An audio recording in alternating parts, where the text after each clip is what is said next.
Hello tout le monde, j'espère que vous allez bien et aujourd'hui on se retrouve dans une nouvelle vidéo. Enfin, je vais tester la nouvelle marque de Make Up Revolution, donc ça s'appelle XX Revolution. Pour ceux qui n'auraient pas suivi, donc Make Up Revolution a sorti une nouvelle marque qui a été lancée début juin. J'ai mis un peu plus de 2 semaines à recevoir ma commande, mais je suis trop contente, je l'ai même pas ouverte. Je l'ai reçue ce matin, je me suis dit je la teste tout de suite et j'ai trop hâte parce que j'ai pris les produits qui me faisaient le plus envie. C'est une gamme qui est assez complète, sauf que les prix sont quand même plus élevés que les gammes classiques de Make Up Revolution. Donc je pouvais pas prendre pour tout, je pouvais pas vous faire un full face. Et déjà ouvrir le colis, c'est quand même bien protégé. Ah, ça c'est la palette. Elle est immense la palette. Des produits ici. Et ça, ah oui, de temps en temps ils mettent un mystery bag. En gros, une fois que vous avez dépassé la somme, vous avez ça. Il y a quelques produits à l'intérieur. J'ouvrirai peut-être après parce que là, bah du coup, on va se concentrer sur tous les produits que j'ai pris. J'en ai pris 3 et 3, 6, c'est un 7. Et je crois que pour les 7 produits, j'en ai eu pour un tout petit peu moins de 100 €, 97 ou 98, un truc comme ça. C'est pour ça que je pouvais pas en prendre énormément plus. Mais j'ai sélectionné vraiment les produits qui me tentaient le plus sur le site. Et puis bah du coup, si j'aime, il est possible que je repasse commande. Ouais, j'ai pas pris de base. Il me semble qu'ils avaient une base matifiante. J'ai dû l'enlever parce que j'ai dû faire un tri dans mon panier. Au début, je crois que j'en avais pour 350 €. Du coup, en base, je vais appliquer une base que j'ai l'habitude d'utiliser parce que j'ai pris le fond de teint. Évidemment, le fond de teint, c'est le produit, je crois, que j'avais le plus envie d'essayer. Il a l'air couvrant, matifiant, il a l'air tout ce que j'aime. Au niveau des fonds de teint, ils en ont sorti 2 et moi j'ai pris le Liquid Skin. J'ai bugué parce qu'en fait, je suis en train de me dire, il s'appelle Faux XX Dation. J'avais pas remarqué qu'il s'appelait comme ça et je trouvais qu'il ressemblait niveau packaging et aussi niveau produit parce que j'ai vu les vidéos de Marion, j'ai vu la vidéo d'Elsa. Je trouvais qu'il ressemblait au Huda Beauty. Le Huda Beauty s'appelle Faux Filter, il me semble. Et là il s'appelle Faux XX Dation, je sais pas comment ça se prononce. La marque évidemment est cruelty free et là celui-ci il est cruelty free et vegan, le fond de teint. Au niveau de la teinte j'ai pris 3,5. Habituellement ma teinte chez Make Up Revolution c'est la teinte numéro 2. Sauf que quand j'ai commandé je venais d'appliquer mon auto-bronzant. Donc j'ai pris un fond de teint un peu plus foncé que ce que je prendrais d'habitude. Sauf que là je n'ai plus d'auto-bronzant. Et je pouvais pas attendre d'en remettre pour tester les produits, j'avais trop envie de tester tout de suite. Donc à mon avis ça va être un peu foncé. Voilà au niveau du packaging ce qu'il donne. Donc là c'est beaucoup plus quali, c'est du vert. Les prix sont plus élevés sur cette gamme, mais ça reste quand même abordable. Ça me dérange pas si je retrouve une meilleure qualité en fait. Déjà au niveau packaging, là c'est nickel, c'est validé. Je sais pas ce qui se passe. Regardez sur les bords là et là, il y a comme un liquide gras qui s'est mis. Il y a la même chose dans le bouchon, ça colle carrément. Bon, je sais pas ce que c'est, je vais essuyer ça. Bah, c'est pas le fond de teint qui fuit parce que c'est transparent. On irait de limite de la base. Fini soyeux, longue tenue, couvrance totale pour un teint flawless. Ce qui est très bien puisque c'est tout ce que j'aime. On a 27 ml à l'intérieur, donc c'est 3 ml de moins que dans les fonds de teint classiques. Au niveau de texture, qu'est-ce que ça donne ? Alors c'est assez fluide, je vais l'appliquer à l'éponge. Il y a une odeur, l'odeur du truc collant. Ça sentait ça. La couvrance j'aime beaucoup et finalement la teinte est nickel. Donc en fait c'est ma teinte actuelle. Vous êtes nombreux sur Insta à m'avoir demandé si c'était les mêmes teintes que le fond de teint que j'adore. Vous savez de Make Up Revolution, c'est lequel? C'est le Conceal and Define. Le Conceal and Define du coup j'ai la teinte numéro 2, elle est là. Et là je vais mettre juste à côté la teinte numéro 3,5. Là c'est la teinte numéro 2 de Make Up Revolution. Et là c'est la teinte numéro 3,5. La 3,5 est plus claire et surtout plus abricot que la numéro 2. J'ai mis toute la quantité que j'avais mis sur ma main. Et du coup j'ai fait toute cette joue. Là c'est en train de sécher, de devenir mat. Ah j'adore, j'aime beaucoup. Alors je vais finir de l'appliquer. Je vous donne mon avis final après l'application. J'adore le rendu, mais vraiment. Alors on va voir au niveau de la tenue. Comme d'habitude, je vous retrouve en fin de journée pour vous donner mon avis à la fin de la vidéo. Mais là, j'adore le rendu, vraiment. Très couvrant. C'est beaucoup plus mat sans transfert que l'autre Révolution, si vous voulez une comparaison. Au niveau des teintes, le 3,5 est plus clair que le 2 sur celui-ci. Par contre, j'ai jamais commandé le 3,5 de celui-là, donc je peux pas vous dire si c'est les mêmes teintes et que juste le 3,5 est un peu plus clair.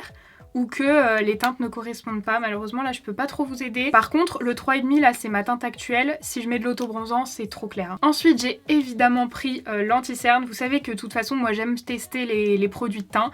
Fond de teint anti-cerne, j'adore tester ça. Quand il y a ça dans une marque en général je les prends toujours. C'est le Superfix Concealer que j'ai pris cette fois-ci dans la teinte 2,5. Déjà par rapport aux autres gammes Révolution, les packaging font beaucoup plus quali.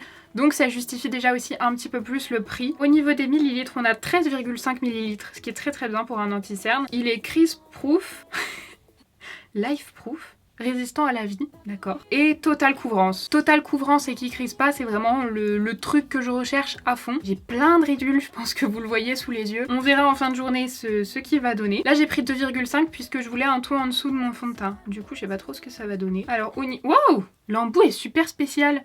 Ce que vous verrez peut-être dans mes cheveux, voilà. Vous voyez la forme? Trop bizarre. Je vais l'appliquer du coup sur les cernes. J'ai du mal à me rendre compte là de la teinte, mais j'ai pas l'impression qu'il soit plus clair. Ah, il m'a l'air bien couvrant. Un tout petit peu moins épais que le Tarte, je pense. J'ai l'impression que l'anti-cerne a la même odeur que le fond de teint. Les produits sont parfumés, hein. Je saurais pas trop dire ce que c'est comme odeur, je reconnais pas trop. Il est couvrant comme j'aime et comme il est quand même assez épais, c'est pas hyper fluide, et ben vous voyez il file pas trop dans les plis. Moi de toute façon je vais le poudrer, aucun anti-cerne ne résiste toute la journée s'il est pas poudré. Je vais donc mettre ma poudre habituelle et de manière complètement classique. Oh non. Oh non. Je poudre mon anti-cerne, je mets un petit peu de poudre. Je viens juste déposer plus précisément. Hop, et j'attends pas et j'estompe. Des fois je me dis que les voisins le font exprès. Ça faisait au moins 3 semaines qu'on n'avait pas eu de travaux. Trop beau pour être vrai. Pour le moment je suis pas déçue, hein. J'adore le résultat au niveau du teint. C'est mat comme j'aime, c'est couvrant comme j'aime. J'ai aussi pris un bronzer, je me souvenais pas du tout avoir pris ça. Mais je suis très contente, j'aime beaucoup tester les bronzers. Il se présente comme ça, c'est la gamme Matte Bronzer. On a 6,5 g à l'intérieur. Du coup le bronzer il est vegan. Et alors l'anti-cerne, j'ai oublié de vous dire, l'anti-cerne est vegan aussi. Bah là tous les produits que j'ai sont vegan. Juste la palette je sais pas puisque j'ai pas encore regardé, mais tous les autres produits sont vegan. Moi j'ai pris la teinte Demo. Le packaging aussi est beaucoup plus travaillé qu'habituellement chez Make Up Revolution. Et au niveau du produit on a un miroir à l'intérieur. Déjà moi j'aime beaucoup les miroirs. Et la teinte m'a l'air pas mal. Donc là je vais le tester avec un petit pinceau blush. Je sais pas pourquoi. Oula, c'est poudreux, vous voyez ou pas? Très pigmenté, à mon avis, il faut faire attention. Oh, oui, faites super attention. Oh, par contre, la couleur est jolie. Il faut vraiment pas en mettre beaucoup. Alors, il y a peut-être des couleurs plus claires. Je sais pas, je vous dis, j'étais un peu perdue. Je savais pas trop quelle teinte choisir. Ah ouais, non mais vous voyez comment c'est hyper pigmenté. Là je crois que j'en ai mis trop, ça fait un peu des taches. Allez-y ultra délicatement avec ça, hein. Il est super pigmenté, vraiment il faut y aller mollo. Dites-moi du coup si vous avez craqué vous aussi sur des produits, si c'est une marque qui vous tente, ce que vous en pensez. Moi j'attendais la sortie depuis un petit moment. C'était l'une d'entre vous sur Insta qui m'avait envoyé ça il y a plusieurs semaines en me disant regarde à mon avis il y a une nouvelle marque qui va sortir. Et bah depuis j'attends qu'elle sorte. Et en fait la couleur elle est pas trop chaude. J'avais peur de ça mais non. Je dirais qu'elle est entre le contour et le bronzer. Même si je prends des couleurs ça me suivra parce que vu la pigmentation du truc c'est sûr, hein. Je vais appliquer mon blush et mon highlighter parce que c'est pas des produits que j'ai pris dans la gamme. Par contre j'ai pris le spray fixateur matifiant. Je ne pouvais pas le laisser passer. Ça m'a carrément fait penser à mon préféré de Urban Decay. Donc on va tester ça. On passe donc au spray fixateur et c'est le Quick Fix Mattifying Fixing Mist. Ah, mist, ça veut dire que c'est une brume et pas un spray, ça c'est cool. On a 100 ml à l'intérieur et on a quoi? Oula, Witch Hazel, je sais pas ce que c'est. Et tea tree, donc de l'huile essentielle d'arbre à thé. C'est une huile essentielle qui est vraiment top pour les peaux à imperfection. Donc trop bien. Après on a quand même de l'alcool hein, dans le spray fixateur, comme dans beaucoup de sprays fixateurs. J'allais dire c'est pas du soin, mais en fait c'est marqué Skin XX Makeup. Est-ce que pour tout c'est ça? Ah mais oui, non mais moi je découvre ça au milieu de la vidéo. C'est marqué Skin XX Makeup. Même sur les fonds de teint et tout, ça veut dire qu'en gros, de ce que je comprends, c'est et du soin et du make-up. J'ai la mémoire d'un poisson rouge, hein, donc c'est possible que j'ai déjà vu passer l'info, même plusieurs fois, et que j'ai oublié. Ouais, en fait, parce qu'on a dans les produits l'explication du coup de ce que ça fait, ce que je vous ai lu. Et après, on a infusé à la vitamine E et à l'acide hyaluronique pour hydrater la peau, le fond de teint. Mais c'est parfait si ça fonctionne aussi comme du soin. Je trouve le packaging très joli. Franchement, pour le moment, ça vaut le prix que les produits coûtent. D'abord, mettre le spray fixateur que sur la moitié du visage pour voir un peu l'effet. Le spray est quand même assez diffus. J'irais peut-être pas jusqu'à dire que c'est une brume. Bon après c'est un détail hein. Par contre je me posais la question de savoir si ça allait sentir l'huile essentielle d'arbre à thé, parce que l'huile essentielle d'arbre à thé ça a une odeur très forte. Pas du tout hein. Quoique là c'était plus en brume. C'est vrai que c'est entre le spray et la brume, c'est pas violent quoi comme spray. Le spray a fixé sur ce côté, pas encore totalement ici. Il est complètement mat, du coup j'adore le résultat. Ok, il n'y a aucun flop jusqu'à présent. Au niveau du make-up du teint, je suis hyper exigeante, il y a toujours un petit truc qui va pas, où je dis moi j'aurais préféré comme ça. Là j'aurais rien préféré du tout, là j'adore. Je vais mettre ma base et après on va passer au make-up des yeux. Pour les palettes j'étais pas trop inspirée, il y en a pas qui m'ont plus tenté que ça. J'ai pris celle qui me tentait le plus. C'était donc aussi la plus chère, elle coûtait 30 €. Bon c'est pas extrêmement cher du tout, mais c'est vrai que pour Make-up Revolution, c'est plus cher. Je vais vous montrer du coup le produit qui a fait grimper la note. Le problème de ce produit, c'est la taille. On est sur une palette d'une taille énorme. C'est une palette que j'ai vue nulle part. Avant de la commander, j'avais envie de voir si elle valait le coup. Je voulais voir si quelqu'un l'avait déjà utilisée. Je l'ai vue dans aucune vidéo. Du coup, je l'ai commandée. Elle s'appelle Xtravanga Shadow Palette. La taille est beaucoup trop grande. Les palettes grandes comme ça, je les utilise un peu moins que les autres. Ah, elle est belle. Par contre, vous nous faites une palette qui va même pas tenir dans le cadre et vous mettez pas de miroir. Moi, les miroirs, c'est trop important. Les couleurs, en fait, elle est hyper complète. On a du neutre, on a du coloré. Un peu de tout, mais pas de blanc mat. Alors ça, c'est dommage. Est-ce que je peux la faire comme ça ou ça va la craquer? On va faire comme ça quand même. Voilà, ça prend déjà moins de place. Je sais pas ce que j'ai envie de faire. Alors déjà pas les neutres parce que si j'ai pris une palette comme ça c'était pour tester les colorés. Ça m'étonne de moi mais c'est les verts de la palette qui me donnent envie d'y aller. Je vais voir au niveau de la qualité mais là de visu c'est vraiment une palette qui est hyper complète si vous voulez commencer un peu avec les colorés, que vous voulez du neutre. Franchement c'est hyper abordable, 30 € pour cette quantité de fards. Combien on en a? J'ai pas trop envie de les compter. Alors il y a 60 fards de 1 gramme et 6 fards de 3,5 grammes. Je suis en train de débarrasser toute ma table pour essayer de lui trouver un minimum de place. Je commence par prendre ce fard vert. Je vois que ça a fait plein de... comme le bronzer. Ça, c'est assez poudreux, ça se voit au niveau du fard. Et je vais l'appliquer au niveau du creux, mais un tout petit peu plus haut que le creux. Pour le moment, écoutez, c'est très correct au niveau de la pigmentation. Quand on estompe, on voit qu'on perd un petit peu en intensité. Pour le moment, c'est pas dramatique. Je vais en rajouter un petit peu. J'ai vraiment pas l'habitude de faire des make-up verts. J'aime pas le vert habituellement. Je sais pas pourquoi je suis partie là-dedans. Mais en fait, il y a rarement autant de choix de couleurs au niveau des verts dans les palettes en général. Pas dans les miennes en tout cas.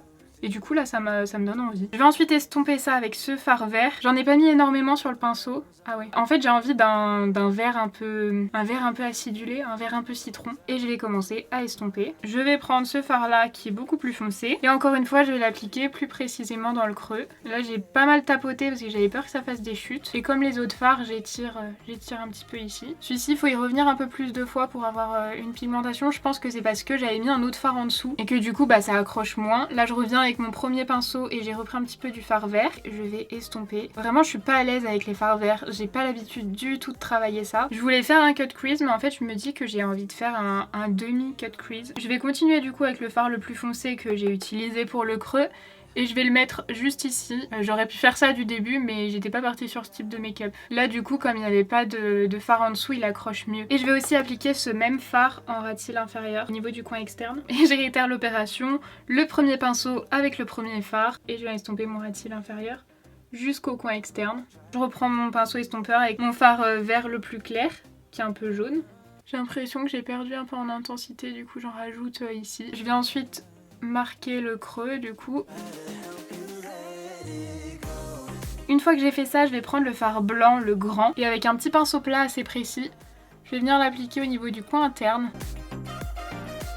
Ce que j'aime bien faire avec les fards clairs, c'est même si je mets que au coin interne, je remonte un petit peu ici. Comme ça, le fard clair va vraiment faire contraste avec le reste. Et ensuite, toujours avec un pinceau plat, je prends celui-ci et je vais l'appliquer là où j'ai rien mis, juste là. J'en mets pas énormément parce que du coup, ça se rapproche carrément de la couleur que j'ai là. Je l'estompe avec le blanc.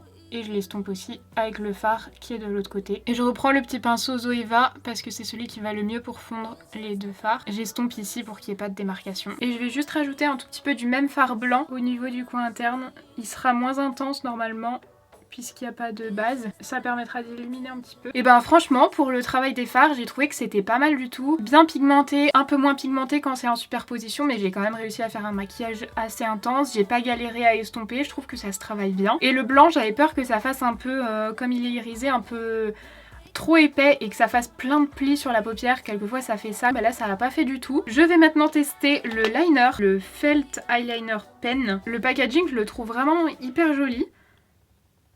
Attendez, je comprends pas. Il n'y a pas de produit. Ah peut-être qu'il faut pomper. Ah, j'ai enfoncé, ça sort plus. J'aurais peut-être dû lire le mode d'emploi parce que du coup j'ai appuyé, je pensais que c'était un petit truc qu'il faut cliquer. Ça s'est enfoncé et ça fait rien. Cliquez à l'extrémité et patientez le temps que l'encre se diffuse dans la mine. Donc j'ai bien fait ce qu'il fallait faire. C'est une pointe feutre classique. Il y a rien qui vient au bout. Ah si, ça y est, ça arrive. Je pense que vous verrez, c'est en train d'aller jusqu'au bout. Ça m'a l'air d'être bon. Je vais essayer. Ah ouais. La mine n'est pas hyper souple, c'est dommage. Par contre, il est bien noir. Il marque bien sur les phares. Bah là, le résultat est pas mal. Après, je sais pas si la pointe, elle va sécher vite ou pas. Comme la mine manque de souplesse, ça me fait faire des petits à-coups, ce qui fait que je suis obligée de tirer la paupière pour que ça fasse pas des à-coups, et ce qui fait que quand on tire sa paupière, les deux liners sont pas du tout pareils. Malheureusement, je peux plus rien y faire là, je peux plus épaissir, c'est plus possible, c'est déjà hyper épais. C'est dommage du coup parce qu'il est bien noir, ça marque jusqu'au bout de la pointe, des fois les feutres. Le bout de la pointe qui est hyper précis, ça marque pas parce que l'encre va pas jusqu'au bout. Là ça marque, on a une petite bille, donc je pense que le liquide va rester bien longtemps, mais pour moi c'est pas assez souple. C'est le premier produit pour lequel je suis pas hyper emballée. C'est pas un gros flop, mais je suis pas hyper emballée. Je vais mettre du crayon noir en muqueuse supérieure, du crayon vert, c'est le Colourpop dans la teinte Teaspoon en muqueuse inférieure. Voilà du coup ce que ça donne au niveau du make-up des yeux. J'ai rajouté du mascara, mais aussi des fossiles. En fossiles, j'ai mis les demi-blacks. Il me semble que ceux-ci viennent de chez Ardell. Et je vais finir avec le dernier produit qui est donc le Satin Liquid Lipstick que j'ai, comme je vous disais, dans la teinte Sequel. J'espère aussi que ça va aller au niveau du fini. Oh, le packaging est sympa. Les packagings sont quand même vachement plus travaillés que les Révolutions. Regardez. Si on compare avec la gamme classique de Révolution, les packagings sont vachement plus travaillés. L'embout est plus travaillé. Là, on a un effet mat. Au niveau de l'embout, c'est carrément classique. Par contre, j'adore la couleur. Ça, c'est un truc que je vais porter tout le temps. Il a une odeur un peu vanillée. Il a pas encore séché, mais franchement, l'application, j'adore. Il est hyper intense, là il est en train de se matifier. Ça se sent que quand il va sécher, il va être moins sec. Franchement là pour le moment j'ai une super première impression sur quasiment tous les produits. Il y a juste le liner comme je vous disais que j'ai pas trop aimé. Maintenant on va voir ce que ça donne dans la durée. Et du coup on se retrouve dans quelques heures pour moi, dans 2 secondes pour vous. Je vous retrouve donc actuellement 5 heures plus tard. Je peux pas attendre plus parce qu'il est déjà 22 h et que mes yeux sont explosés. J'ai qu'une envie, c'est enlever mes lentilles. Par contre je me suis déjà fait du coup mon avis sur pas mal de produits. Je vais commencer par le fond de teint. Il file légèrement dans les commissures ici. Ça me le fait avec beaucoup de fond de teint. C'est pas dramatique. Il brille franchement pas énormément. Là je suis très contente de ce côté là parce que c'est souvent ce que je reproche au fond de teint. Par contre ça a clairement marqué mes pores. Ça a accentué mes pores. Attendez là je me suis approchée de mon miroir. En fait sur la zone qui est juste ici je le trouve épais, comme si c'était un peu déplacé et qui faisait sec, alors que c'est pas sec, hein, je sens que c'est pas sec, mais visuellement ça fait sec. Du coup peut-être que sur les pores, c'est pas moi qui ai halluciné, je l'ai pas mal posé tout à l'heure, et peut-être que juste ça a évolué comme ça. J'espère qu'on verra bien, mais pas trop bien non plus, parce que je déteste me voir d'aussi près. Vous voyez, ça marque carrément les petits points de ma peau. Et ça faisait pas ça tout à l'heure. Pareil ici, vous voyez, ça fait comme un effet un peu sec, comme si la matière s'était un peu déplacée. Alors que c'est pas du tout sec. Donc je réessayerai dans les jours qui arrivent avec une base floutante pour les pores. J'aurai le temps de le retester d'ici le jour où je vais poster cette vidéo. Donc je vous mets mon avis sur d'autres jours en barre d'infos. L'anti-cerne pour le moment j'adore, il a pas du tout filé dans les plis. Le spray fixateur m'a l'air pas mal aussi. Rien n'a bougé en fait, si ce n'est les fards ici parce que j'ai mis la base P. Louise. Donc forcément souvent en fin de journée j'ai le pli ici. C'est pas dramatique mais c'est vrai que ça l'a fait. Peut-être que aussi ça n'a rien à voir avec les fards et que ça vient de la chaleur ou quoi. En tout cas, j'ai pas perdu du tout en intensité. Le rouge à lèvres, j'ai mangé, il a très bien tenu. Il est un petit peu plus sec que tout à l'heure, mais ça reste tout à fait raisonnable. Il colle légèrement et en fait moi ça me déplaît pas parce que je trouve ça beaucoup moins sec quand les rouges à lèvres collent un petit peu. Donc non, je crois que je valide tout. J'ai pas kiffé l'application en fait de ce liner.